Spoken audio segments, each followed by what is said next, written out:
تو شیخ کہ اس یہ طریقے اگر سے دم تو نہیں آتا؟ اس پہ جب یہ ہے کہ قصر کا اگر اس پہ لفظ حالت آتا ہے یا نہیں، ٹھیک ہے، ایک سب کسر تو یہ ہے نا کہ پورے سر کے بال چھوٹے کرانے ہیں، یہ تو بالکل 2 3 جگہوں سے کرواتے ہیں، اور کئی دفعہ ان کو سمجھایا بھی ہے وہاں پہ، اور یہ لوگ نہیں سمجھتے، اللہ ان کو ہدایت دے۔ بڑی عجیب بات ہے، میں نے کبھی نہیں دیکھا ہمارے یہاں پہ تو ایسا نہیں ہے کوئی کیسا کرتے ہوں۔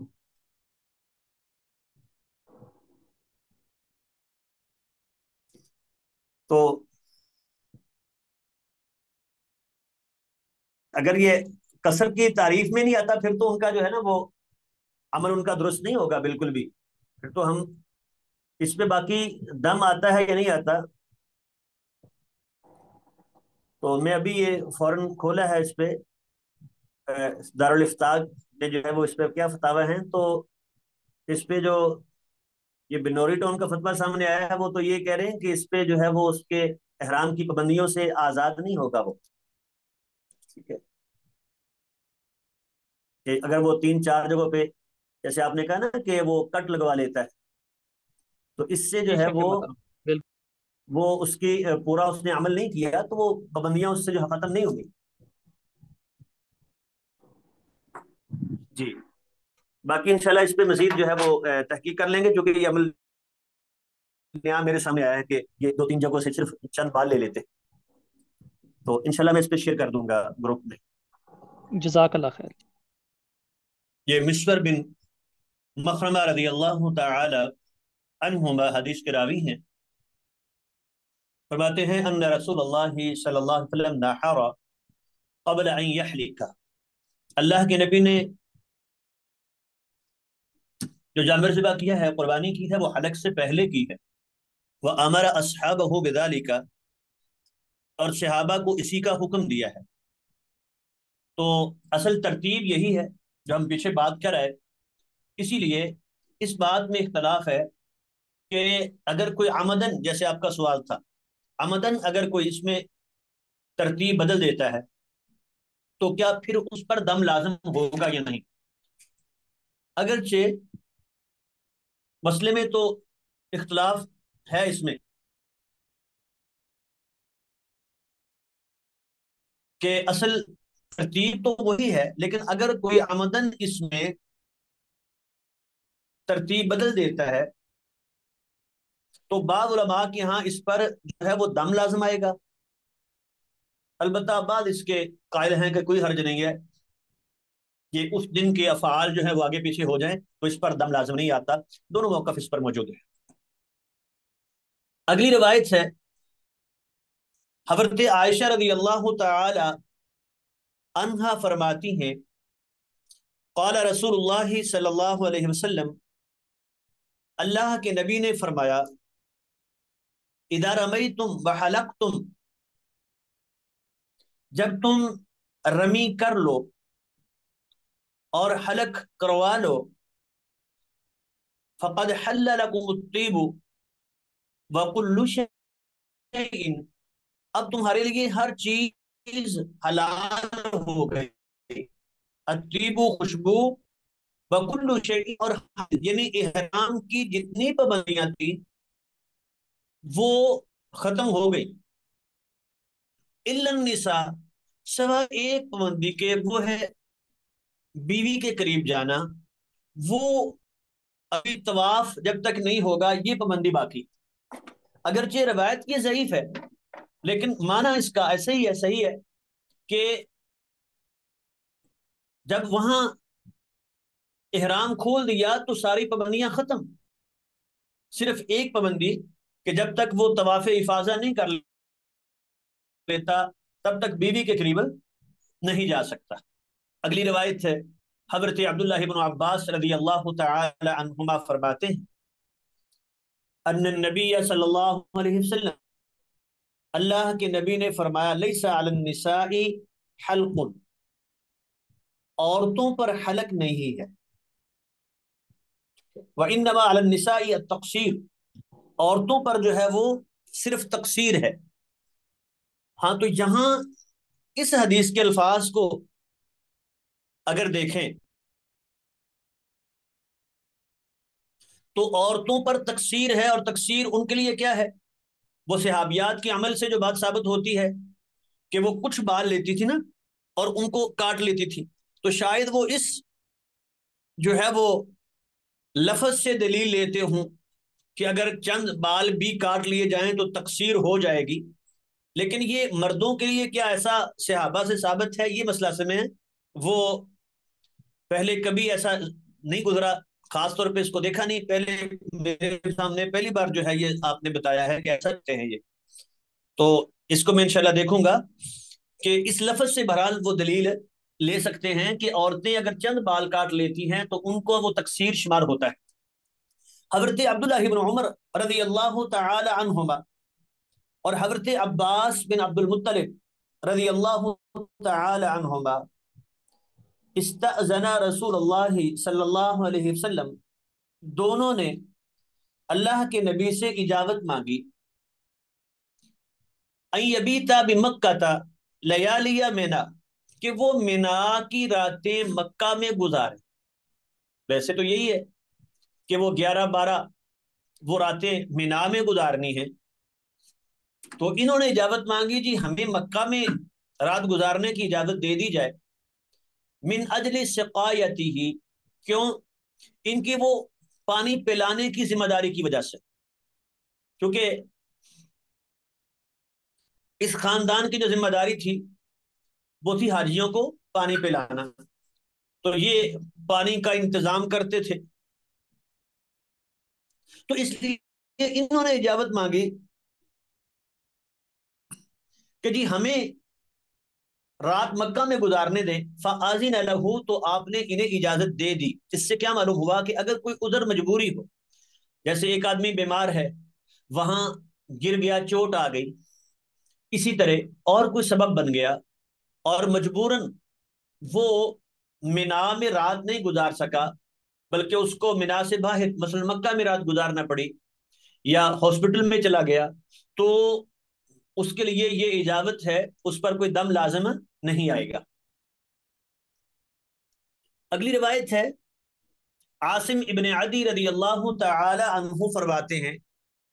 ان رسول اللہ صلی اللہ علیہ وسلم ارخص لرعاة الابل، اللہ کے نبی نے اونٹوں کے چرواہوں کو یہ اجازت دی، فی البیتوتۃ عن منا، کہ وہ بھی منا سے باہر رات گزار لیں۔ وہ ظاہری بات ہے انہوں نے اپنے اونٹوں کی حفاظت کرنی ہے، ان کی دیکھ بھال کرنی ہے، اور منا میں تو لوگ موجود ہیں سارے، وہاں تو ساتھ نہیں سارے لا سکتے، وہ ممکن ہے منا سے باہر ہو۔ یرمون یوم النحر، اور آپ نے یہ بھی انہیں اجازت دی کہ وہ 10 تاریخ کو رمی کریں، ثم یرمون الغد ومن بعد الغد لیومین، پھر آگے 2 دن کی اکٹھی رمی کر لیں۔ یرمونا وہ رمی کریں، الغد اگلے دن کی، اور جو اس اگلے دن کے بعد ہے، بنی اگلا دن 11 ہے اور اس کے بعد 12 ہے، تو 11 اور 12 کی اکٹھی رمی کر لیں۔ اب اس میں ہے کہ وہ 11 کو کریں یا وہ 12 کو کریں، اختلاف ہے، اکثر علماء کہتے ہیں کہ 11 کو وہ رمی کر لیں 2 دن کی اکٹھی، پھر گویا کہ 12 کو نہیں آئے۔ ثم یرمون یوم النفر، پھر وہ نفر کے دن، جو یہاں سے نکلنے، یوم النفر کہتے ہیں 13 تاریخ کا، تو پھر اس دن کر لیں۔ تو یعنی ان کو یہ اجازت دے دی ہے کہ یوں وہ اکٹھا کر کے ایک دن درمیان میں وہ نہ آئیں۔ تو اس سے بھی یہی معلوم ہوا کہ یہ عذر تھا خاص، تو کسی عذر کی بنا پہ جو ہے وہ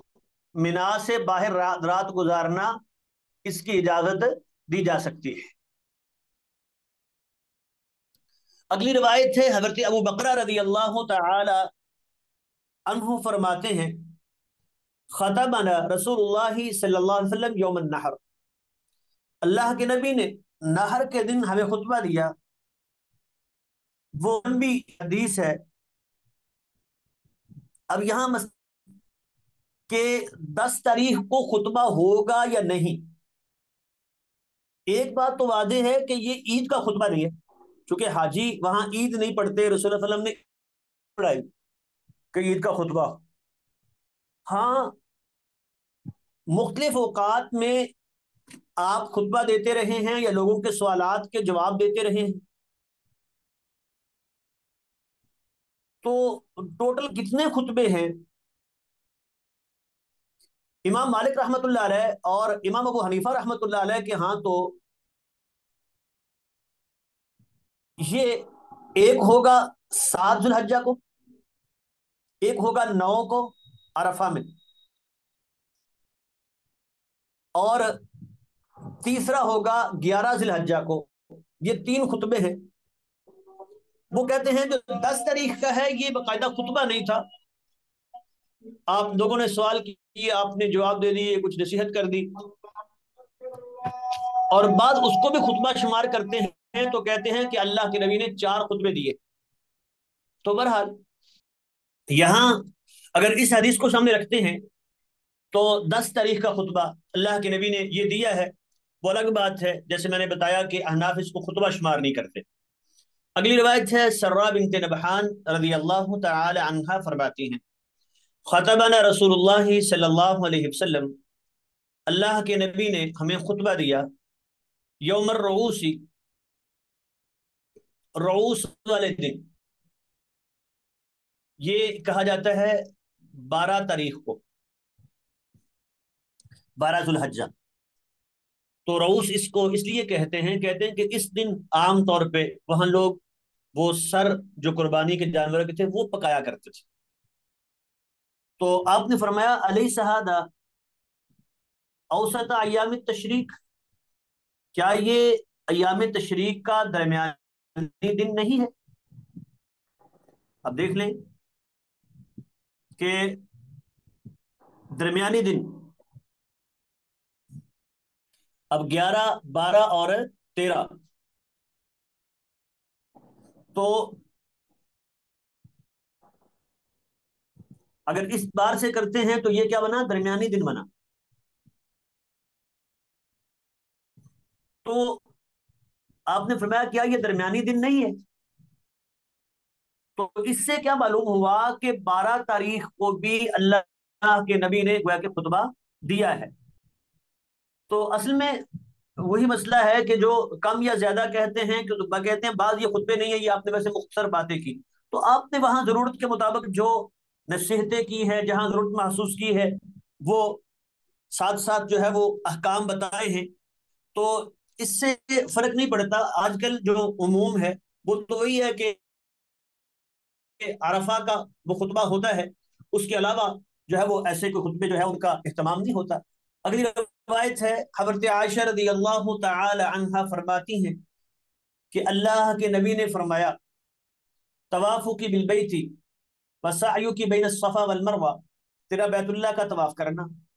اور صفا مروہ کی سعی کرنا یکفی کی لحج کی حج اور عمرہ کی. وہ حضرت عائشہ رضی اللہ تعالی عنہا کا معاملہ وہ بڑا مشہور ہے کہ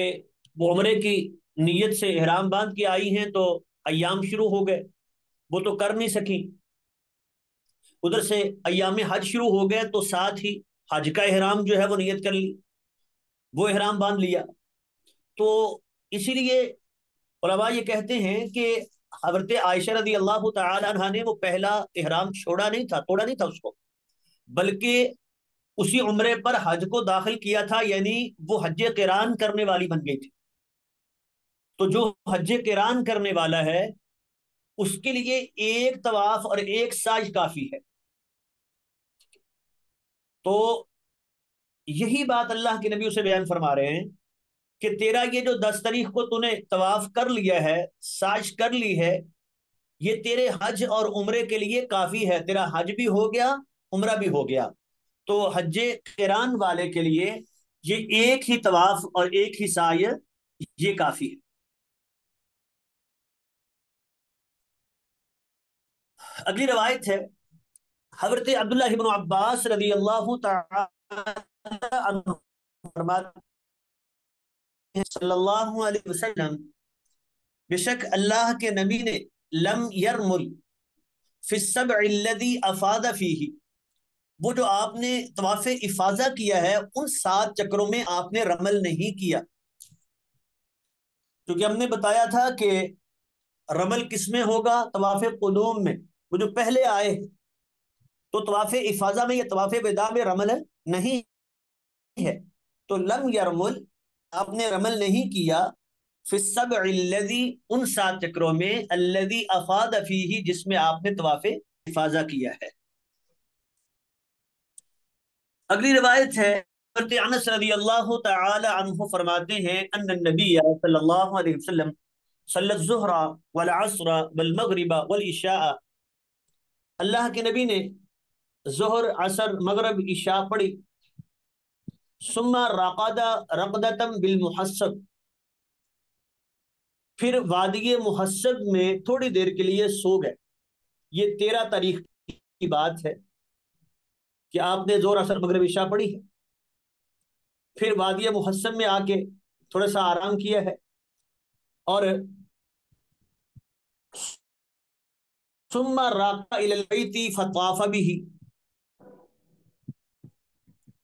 تو پھر آپ کعبۃ اللہ کی طرف سوار ہو کے گئے ہیں اور طواف کیا ہے۔ تو یہ آخری کام جو طواف ہونا چاہیے یہ وہ ہے جسے طواف وداع کہتے ہیں۔ تو بالکل جو قریب ترین وقت ہوتا ہے مکہ سے نکلنے کا ہے، تو اس کی یہ بات بیان ہو رہی ہے کہ پھر اللہ کے نبی وہ آپ رات کو نکلے ہیں اور یہ طواف کیا ہے، اور پھر آپ نے جو ہے وہ مدینہ ہے، تو یہ آخری کام آپ کا یہ طواف تھا۔ حضرت عائشہ رضی اللہ تعالی عنہا فرماتی ہیں انہا لم تکن تفعل ذالک، وہ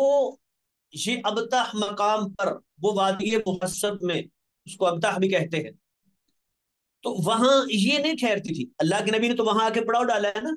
جب منا سے نکلے ہیں وہ 13 تاریخ کو، وہ رمی کے بعد، تو یہاں آ کے آپ نے پڑاؤ ڈالا ہے۔ لیکن حضرت عائشہ رضی اللہ تعالی ایسا نہیں کرتی تھی کہ انما نازلہ رسول اللہ صلی اللہ علیہ وسلم، اللہ کے نبی نے یہ اس لیے کیا تھا لأنه کان منزلا، یہ ایسی جگہ تھی، اسمع خروجہ، جو نکلنے کے لیے زیادہ سہولت والی، آسانی والی تھی، زیادہ مناسب جگہ تھی، یہاں سے واپسی آسان تھی، لوگ آپ کے ساتھ ہیں تو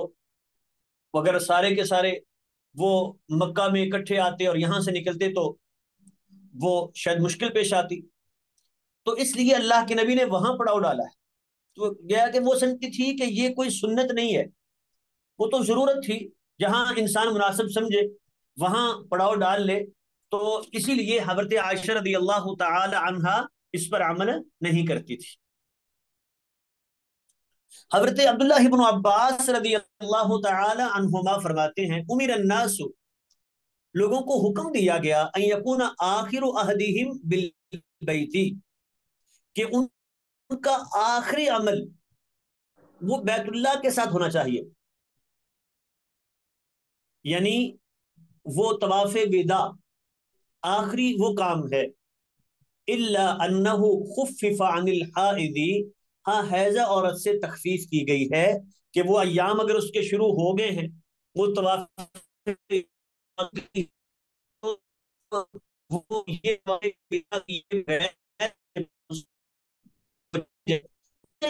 دی گئی ہے، دوسروں کے لیے یہ طواف کرنا ضروری ہے اور یہ آخر میں ہونا چاہیے۔ جی بس یہاں تک ہم اس کو رکھتے ہیں، اگر کوئی سوال ہے تو 3-4 منٹ ہیں، آپ سوال کر سکتے ہیں۔